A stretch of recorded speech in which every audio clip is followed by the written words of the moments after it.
ዛሬ ላይ የባህሬን ወርቅ በስንት እየተሸጠ ነው የሚገኘው የሚለውን እንዲሁም ደግሞ ሀገሪቱ የምትከተለው ከወርቅ ጋር በተያያዘ ጥብቅ ፖሊሲ እንዲሁም የባህሬን ወርቅ ዋና ዋና ባህሪያቶች ምንድን ናቸው የሚለውን ዛሬ ጊዜ ሰጥተን የምንመለከት ይሆናል። ታዲያ ቪዲዮአችን እስከ መጨረሻው ድረስ መከታተል እንዳትረሱ። ዋና ዋና ካራት የሚባሉትን 24 ካራት፣ 21 እንዲሁም 18 ካራት በባህሬን ዛሬ ላይ በስንት እየተሸጡ እንደሚገኙ ዋጋውንም አብረን የምንነግራችሁ ይሆናል። እስከ መጨረሻው ድረስ ቪዲዮን ላይክ በማድረግ እንዲሁም ለቻናላችን አዲስ ከሆናችሁ ቻናሉን ሰብስክራይብ በማድረግ አብራችሁ እንድትሆኑ በማክበር እንጠይቃለን።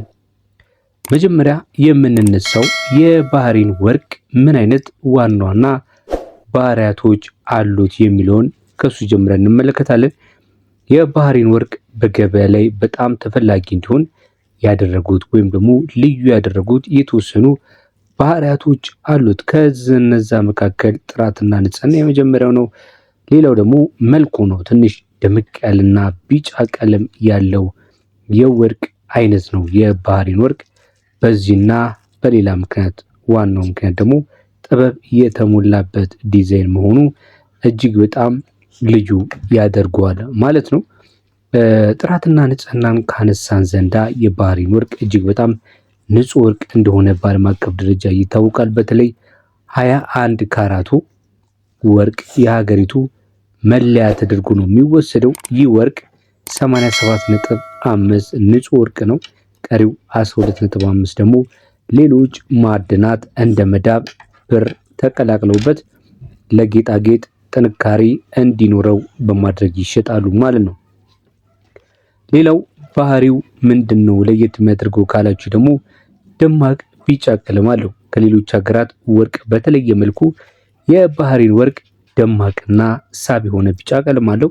ይህ የሆነው በብረት ማቅለጥ ሂደት ውስጥ የሚጠራቀሙት የጥራት ቁጥጥር በድብልቅ ማዕድናት ጥራት ምክንያት ነው ማለት ነው። በተጨማሪም ደግሞ አብዛኛው የኛ ሀገርም ሰው በተለይ የባህሬንን ወርቅ እጅግ በጣም ይወዳል። ለምን ካላችሁ ደግሞ ጥበብ የተሞላበት ዲዛይን ስለሆነ ማለት ነው። የባህሬን ወርቅ አንጥረኞች በባህላዊና በዘመናዊ ዲዛይን ጥምረት ይታወቃሉ። በተለይ የባህሬን ባህላዊ የአንገት ሀብሎች ትራዲሽናል ባህሬን ዲዛይን እጅግ በጣም ረቂቅና ብዙ ድካም የሚጠይቁ ናቸው።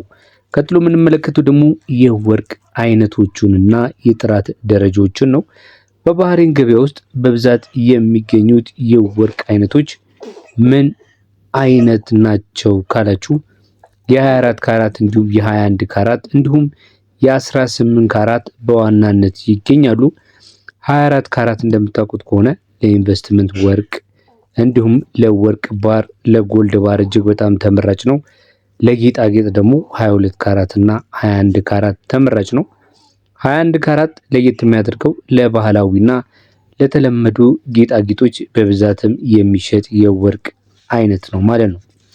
18 ካራቱ ደግሞ 75% ወይም ደግሞ የወርቅ ንጽህናው 75 እጁ ንጹህ ወርቅ ነው። ከአልማዝ ለሚሰሩ ጌጣጌጦች እንዲሁም ፈርጥ ላላቸው እጅግ የከበሩ ማዕድናቶች ጋር አብሮ መሰራት ይችላል።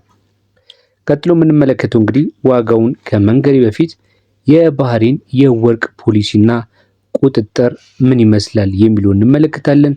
ባህሬን በወርቅ ንግድ ላይ በጣም ጥልቅ የሆነ የመንግስት ቁጥጥር ካላቸው ሀገራቶች አንዷ ናት። ይህም ለገዢው ትልቅ እምነትን ይሰጣል ማለት ነው። በተጨማሪም ደግሞ ሃልማርክ ግዴታ ነው። አንዳንዶቻችሁ እየጠየቃችሁኝ ያላችሁት ሃልማርክ የለውም ወርቄ የባህሬን ወርቅ ነው ልሸጠው ፈልጌ ስንት ካራት እንደሆነ ማወቅ አቅቶኛል፣ ከገዛሁት ረጅም ጊዜ ሆኖታል የሚል አንዳንድ ጥያቄን እየጠየቃችሁኝ ነው ያላችሁትና የባህሬን ወርቅ በባህሪው ሁሉም ሃልማርክ የሚታይ ላይኖራቸው ይችላል። አንዳንዶቹ በአጉሊ መነጽር ወርቅ ቤት ባለ መነጽር ማለት ነው እንዲሁም ደግሞ በላብራቶሪ ምርመራ የሚታይ ቴስቲንግ የሆነ ሜትሮሎጂ የዳይሬክተር ኦፍ ቴስቲንግ ኤንድ ሜትሮሎጂ በተለይ ደግሞ በአንዳንድ ወርቅ ጌጣጌጦችን በሚቆጣጠሩ አካላቶች እንዲሁም ወርቅ ቤቶች በሚታይ መመርመሪያ መሳሪያ ነው የሚታየው ማለት ነው። ነገር ግን የባህሬን ወርቅ ሃልማርክ ማዕተብ ግዴታ ነው። ይሄ በፖሊሲው የተቀመጠ ጥብቅ የሆነ የቁጥጥር ፖሊሲ ነው ማለት ነው። ሌላው ደግሞ የላብራቶሪ ምርመራ ነው። እያንዳንዱ ወደ ሀገር የሚገባ እንዲሁም ደግሞ እዛው ባህሬን የሚሸጥ ወርቅ ላይ በላብራቶሪ ተፈትሾ የካራቱ መጠን ትክክል መሆኑን ያረጋግጣሉ ማለት ነው። ስለዚህ የባህሬንን ወርቅን ስትገዙ ባህሪያቶችን ስትመለከቱ ምንም አይነት መጠራጠር አያስፈልግም ማለት ነው። ግልጽ ዋጋ ተመንም አላቸው። በየቀኑ በዓለም አቀፍ የገበያ ዋጋ ተመስርቶ ዋጋን ያወጣሉ። ነጋዴዎች ከዛ ውጪ ከመስሪያ ዋጋ ማለት ነው ከሜኪንግ ቻርጅ ውጪ በንጽህናው ላይ ዋጋ መጨመር አይችሉም ማለት ነው። ምንድነው የገዢዎች መብት እስካላችሁኝ ደግሞ ገዢዎች ወርቅ ሲገዙ የወርቁን ክብደት ካራት የዕለቱን ዋጋ በዝርዝር የያዘ ህጋዊ ደረሰኝ የመቀበል መብት አላቸው። ሌላው አብሮ ከዚህ ጋር የምናነሳው ነገር የባህሬን ወርቅ ለምንድን ነው የሚመረጠው ካላችሁኝ የተለያዩ የሚመረጥበት ምክንያት አለው። የመጀመሪያው ነገር እሴቱ ነው። የባህሬን ወርቅ ከሌሎች ወርቆች ጋር ሲታይ ብትሸጡት ዋጋው ብዙ አይቀንስም። ሌላው ደግሞ ታማኝነት ነው። በመንግስት ጥብቅ ቁጥጥር ስለሚደረግበት ፎርጂድ ወይም ደግሞ ጥራት የጎደለው የማግኘት እድላችሁ በጣም የጠበበ ነው የባህሬን ወርቅ ስትገዙ ማለት ነው። ሌላው ደግሞ በኢንቨስትመንትም ካየነው ብዙ ጌጣጌጦች ብቻ ሳይሆን እንደ ሀብት ማከማቻ ይጠቀሙበታል። አሁን እዚህ ጋር እንደምነግራችሁ ነገር ወይም ሳልነግራችሁ የማላልፈው ነገር ወርቅን ስትገዙ ሁልጊዜ በውስጠኛው ክፍል ያለው የጥራት ማረጋገጫ ሃልማርክ መንግስት ነው የሚሰጠው።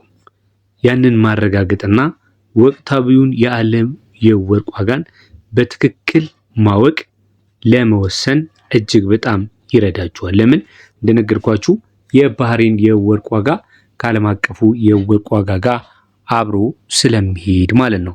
ቀጥሎ ዋጋውስ ምን ይመስላል የሚለውን ዋና ዋናዎቹን ስነግራችሁ የባህሬን ወርቅ 21 ካራቱ በ34,000 የኢትዮጵያ ብር 1 ግራም ይሸጣል። የሀገር ውስጡ ከዛ ያነሰ እንደሆነ ታውቃላችሁ። 18 ካራቱ ደግሞ እስከ 24,500 ድረስ የባህሬን 18 ካራት እየተሸጠ ይገኛል ማለት ነው።